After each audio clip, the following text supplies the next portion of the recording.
Cara, a pergunta que eu faço é justamente essa. E agora, Cadu Santoro? E agora, Rogério Ceni? Qual é o caminho a ser seguido agora pelo tricolor baiano?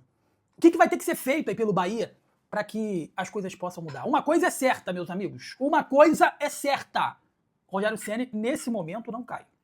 A informação que os amigos da Bahia estão trazendo são informações verdadeiras, segundo uma fonte da diretoria do Bahia. Nesse momento, não existe a tentativa, vamos dizer assim, não existe a possibilidade do técnico Rogério Ceni ser demitido do Bahia, tá? Então, a diretoria do Bahia, vamos dizer assim, vai dar essa oportunidade para o Rogério Ceni para trabalhar e tentar mudar o panorama com a parada da Copa do Mundo.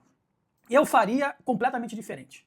Ao invés de dar essa oportunidade para ele, eu faria completamente diferente. Eu usaria esse tempo, para efetivamente fazer as coisas acontecer, para realmente fazer com que uma mudança aconteça. Mas o teor desse vídeo aqui, antes de qualquer coisa, você que está comigo, peço para você para deixar o like, para se inscrever aqui no canal, é muito importante para a gente, é importante demais para o nosso crescimento. Desejar uma boa noite para você. Eu acho que a derrota passou, né? Eu acho que a dor fica, mas a derrota passou. E eu quero te mostrar o seguinte. Como a gente nunca percebeu, né, que as coisas estavam caminhando por um caminho muito errado. Como a gente nunca percebeu isso. E eu fiz uma analogia, vou gravar um vídeo até lá para outra plataforma falando sobre isso, só para você entender uma parada. Veja bem. Quem era o goleiro? Assim, eu não tô falando do elenco inteiro, eu não tô falando de Everaldo, de William José, de Kiko Oliveira, não, eu tô falando só da posição de goleiro, só para você ter uma ideia. Os goleiros do Bahia era Ariel, lembra? Agora os mais recentes, tá? Danilo Fernandes, que na minha concepção foi boicotado, mas tudo bem, que dentre todos era o menos pior, né? Mas ele era uma liderança dentro do vestiário e isso incomoda muita gente. E aí você vai trazer Marcos Felipe, então já falei Ariel, Danilo Fernandes, Marcos Felipe. Chegaram à conclusão que nenhum desses três aqui servia. E aí foram lá e contrataram o goleiro do pior time do campeonato daquele ano. Só te lembrar uma parada, o Ronaldo, ele foi contratado, ele estava jogando no Atlético Goianiense, a pior equipe do campeonato naquele ano, com a defesa mais vazada daquele ano, e o Bahia foi lá e tirou o Ronaldo a pedido do técnico Rogério Ceni. Tem alguma coisa errada. Você não quer resolver o problema. Você quer tapar o sol com a peneira. Então tinha Ariel, tinha Danilo Fernandes, tinha Marcos Felipe, e aí o Ariel foi embora, né? Se eu não me engano foi devolvido para o Grêmio à época, alguma coisa desse tipo. O Marcos Felipe foi emprestado, né? E o Danilo Fernandes se aposentou. E aí chegou o Ronaldo. Porra, mas só que o Ronaldo, ele precisa ter uma sequência. O Ronaldo ele precisa ter um substituto eventual, porque ele pode se machucar, como aconteceu. E aí o que o Grupo City faz?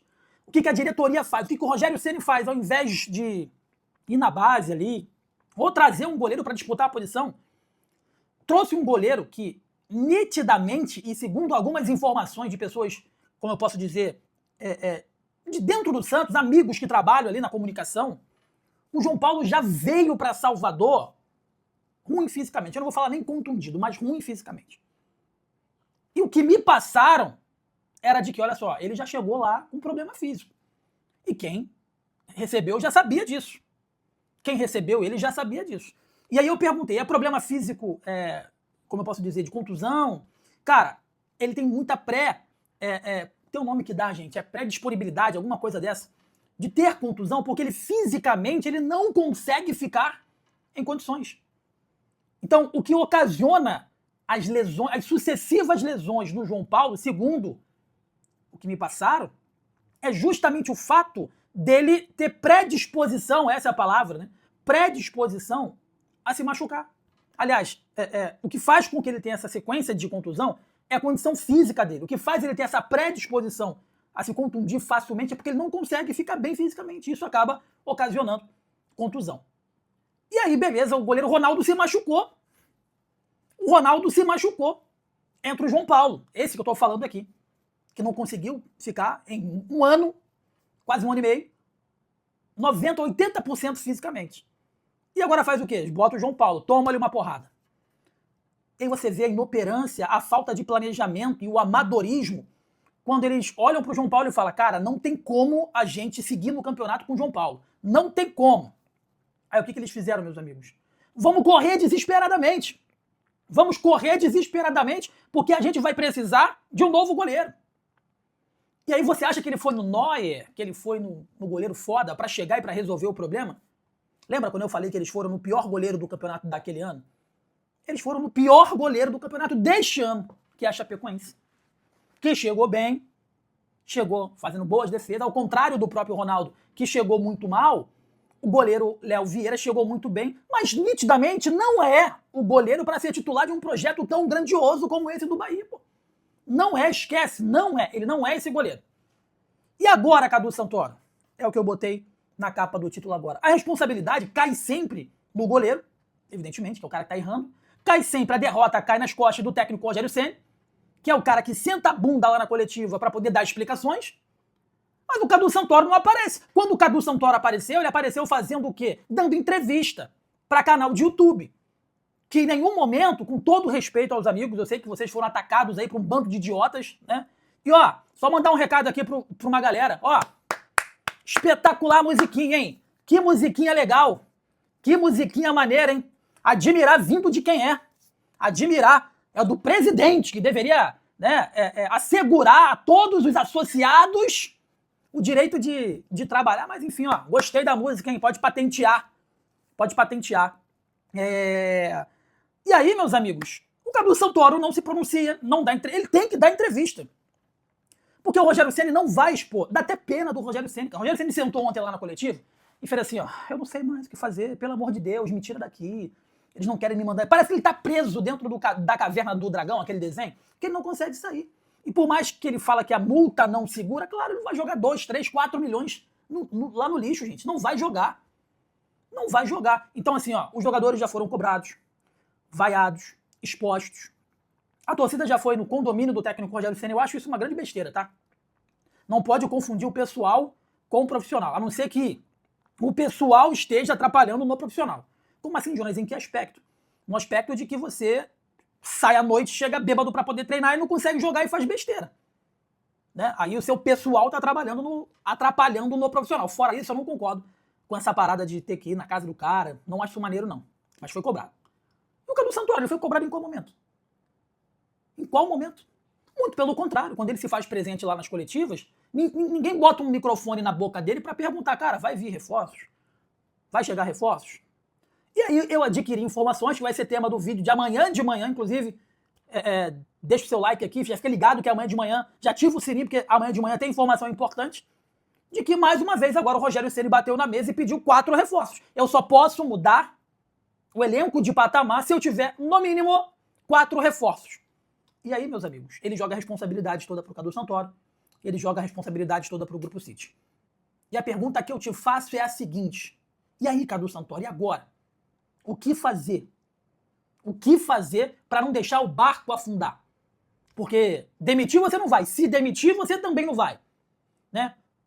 Tem que sentar a bunda na cadeira e dar uma, vamos dizer, tem que dar uma justificativa, tem que respeitar o torcedor, que apoia, que lota incessantemente.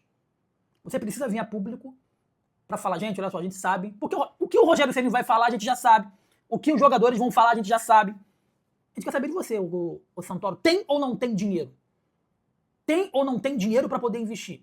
Vai com esse elenco até o final? Vai trazer reforços na janela do meio do ano? Porque você disse que a principal janela do Bahia era a janela do início do ano. E a janela do início do ano foi pífia. Nenhum jogador, na sua gestão que você trouxe, chegou para ser protagonista de nada. E mais uma vez eu pergunto para você. E aí, Cadu Santoro? Até quando você vai ficar se escondendo do torcedor do Bahia? Crescimento, meus amigos, like, os 4 reforços. Pedido do Rogério Ceni não é blá blá blá, não é chororô, é informação. O Rogério Ceni quer 4 peças para a janela do meio do ano para tentar salvar o ano do tricolor baiano. Outra informação que eu vou trazer para você é sobre Nicolás Azevedo. A parada do Bahia tá tão difícil, tá tão complicada a situação do Bahia, que o único jogador que dá vida ali, que joga, que briga, tá suspenso para poder enfrentar o Botafogo. É inacreditável, que é o Nicolás Azevedo. Então, ó, peço para você que tá chegando comigo, para você deixar o like, se inscrever aqui na Gol, que é muito importante pra gente. é muito importante para o nosso crescimento, porque tem vídeos todos os dias para você deixar você super bem informado. Tem vídeo à noite, tem vídeo de manhã, tem pós-jogo, enfim, vamos fazer pré-jogo também. Então é muito bom ter vocês aqui com a gente, tá bom? Rapaziada, os próximos jogos do Bahia são jogos ganháveis. Aliás, eu nem sei mais o que é jogo ganhável e o que não é jogo ganhável pro Bahia. Tá aqui, eu vou trazer para vocês aqui as próximas partidas do tricolor baiano. Ó, o Bahia vai enfrentar agora o Botafogo, tá? O próximo jogo vai ser agora dia 30 de maio. A bola rola às 5h30 da tarde, pela 18ª rodada. E aí, vai virar junho. Em junho, o Bahia tem uma sequência que eu não considero uma sequência horrível, vamos dizer assim. É uma sequência relativamente boa. Relativamente boa. Lógico, vai parar para a Copa, aí só volta lá para agosto, né? Tem o quê? Tem em julho, volta em julho, né? Acaba agora contra o Botafogo, e lá em junho, né? E lá em junho volta ao Campeonato Brasileiro na 19ª rodada. E aí tem uma sequência que eu acho relativamente boa, porém perigosa. Em que aspecto, Jonas? Porque essa sequência ela vai parar simplesmente num Bavi. Num Bavi. E o jogo é onde? No Barradão. Então, eu acho que o Grupo City vai dar esse respaldo pro Rogério Ceni para trabalhar na Copa do Mundo. É o segundo ano consecutivo que ele tem essa possibilidade. Segundo ano, lembrando que ano passado parou também para a Copa do Mundo de clubes. Foi ano passado? Foi ano passado. Ele teve tempo para trabalhar e mesmo assim o elenco voltou pior no segundo tempo. Aliás, no segundo turno, né? Espero que dessa vez agora ele possa acertar, tá? Então, ó, essa é a sequência. Agora vai ter Botafogo contra o Botafogo.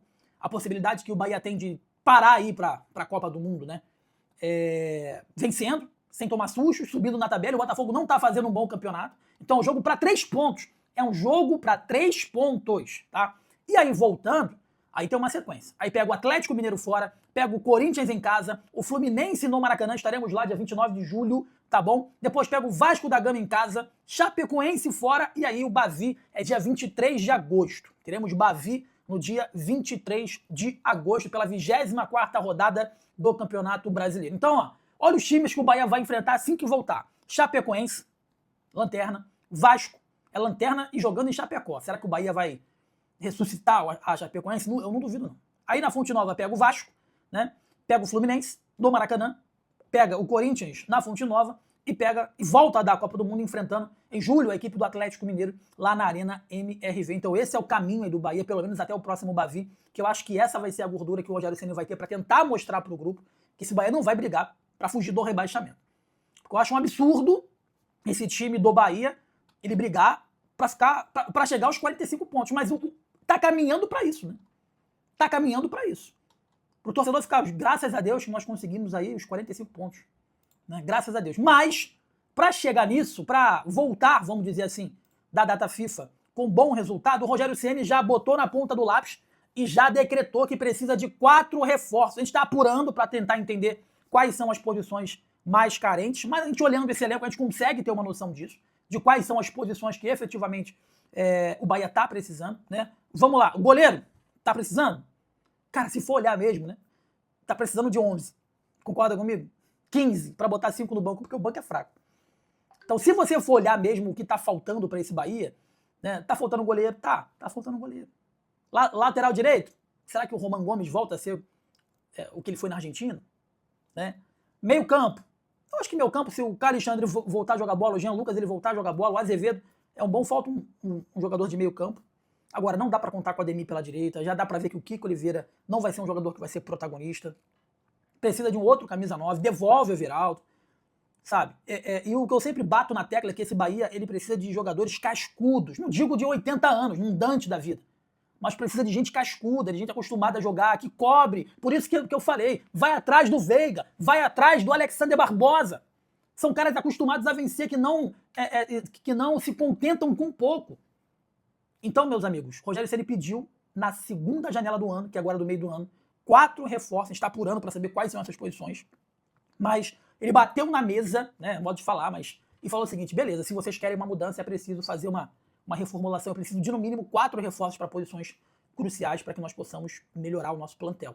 Então a informação que eu tenho é essa, estou tentando mais informações para poder trazer para vocês, mas a ideia é que essa janela do meio do ano, diferentemente daquilo que o Cadu Santoro já havia falado, de que a principal janela do Bahia é a janela do início do ano, essa janela do final do ano, aliás, do meio do ano, ela deve ser uma janela para tentar mudar o Bahia de patamar. Vai ser a última cartada do técnico Rogério Ceni para, de alguma forma, fazer com que o Bahia ressuscite, pare de ressuscitar adversários e definitivamente ressuscite dentro da competição nacional. Porque é o que restou, né? O estadual já foi, a Copa do Nordeste não jogou, a Sul-Americana sequer foi para a Sul-Americana, a Libertadores caiu, a Copa do Brasil despencou, está despencando na tabela do Campeonato Brasileiro, pelo menos, né, conquistar uma vaga direta para a Libertadores. Se não conseguir, pelo menos uma pré-Libertadores, para ter gente ajoelhando aos pés do Rogério Ceni. Obrigado por colocar gente de novo na pré-Libertadores, Rogério Ceni. Chega de pré-Libertadores, pelo amor de Deus, né? É inacreditável. Você que está comigo aqui na Gol, deixa o like, inscreva-se, que é importante demais pra gente. É muito importante para o nosso crescimento, vídeos todos os dias aqui no canal, para você ficar super bem informado. Eu sou o Jonathan Estevam, esse é o canal Gol TV, saudações, tamo junto, valeu!